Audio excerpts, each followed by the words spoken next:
welcome to JCT's Fascinating Hobbies. Today's hobby, we will be taking apart and renovating a 1993 Packard Bell Force 486 PC. All very exciting. Take a look at the following video and see what you think. Don't forget, if you enjoy this video, hit the like button and also consider subscribing for more fascinating hobbies. Thank you very much and enjoy the rest of the video.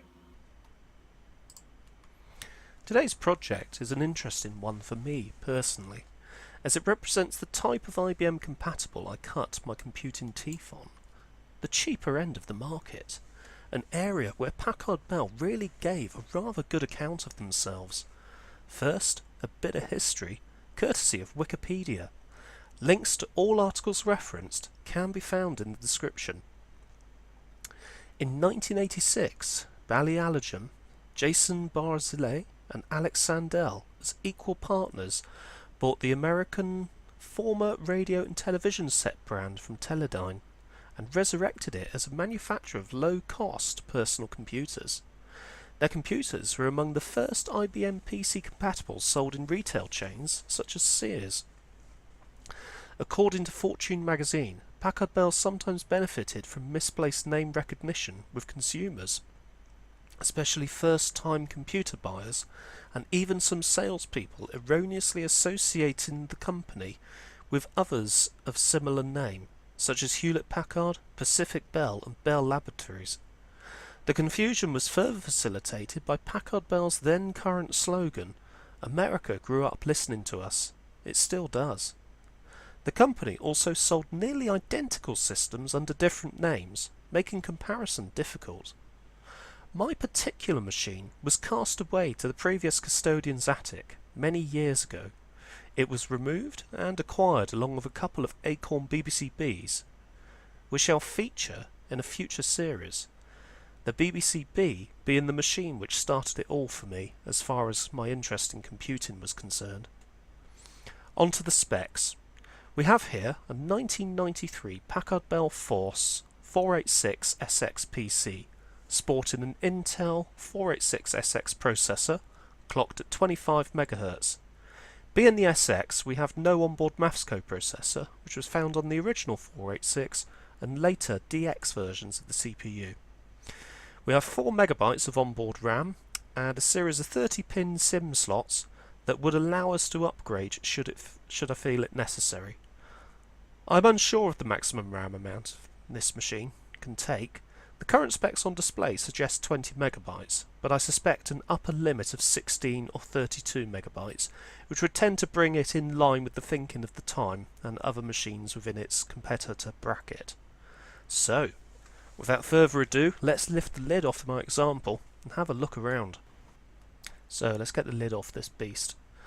So as you can see, it's a typical PC of the era. This one has actually been subjected to years of being in a smoke-filled home. Previous owners were tobacco smokers, and you can tell by the stainage on the front of the machine and also collection of tar inside the machine, so it just required a little bit of extra cleaning than you would normally have to do. On the back we have 2 PS2 ports for mouse and keyboard respectively. From left to right we have the 9-pin serial, parallel port, what I think is a gaming port, and a 15-way Super VGA adapter.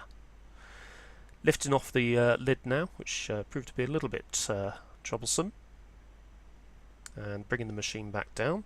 We've got 4 ISA 16-bit connectors for expansion, so into those you could put sound cards, etc. IDE, which was unusual for the era, was actually on board along with the floppy controller, and we've got a 420 MB Kona hard disk there, and that's plugged into the motherboard and connected to the back of the machine. When we move into shot, we'll be able to see the front of the motherboard, as we can see there. To the front, the large pin connector there is for the 487 maths coprocessor. To the right, near the various dust bunnies at the front of the machine, we've got a series of unpopulated cache connectors. RAM wise, you can see we've got those 30 pin SIM slots there. I think they're 30 pin, I'm not sure if they're 30 or 72. Actually, they may be 72, given it's a 32-bit machine. I'll need to check those out. But, yeah, we've got 4 megabytes of RAM on board. So this machine would have come equipped with 4 megabytes of RAM straight out of the factory. And obviously we've got the additional expansion for RAM there. Power supply is a standard AT power supply, although the actual power switch is actually located inside the power supply unit itself with a plastic rod that connects through to the front of the machine. That did prove to be my undoing slightly later in the project, and that'll be documented in a future video. It's all repaired now, but you do have to be careful with it. And there's the expansion board itself. So this is just the first video, the delidding of the machine. In subsequent videos we will go on to actually strip the machine down, clean the machine up, and hopefully restore it to full operation. If you have liked this video, please don't forget to hit the like button and also consider subscribing for more fascinating hobbies.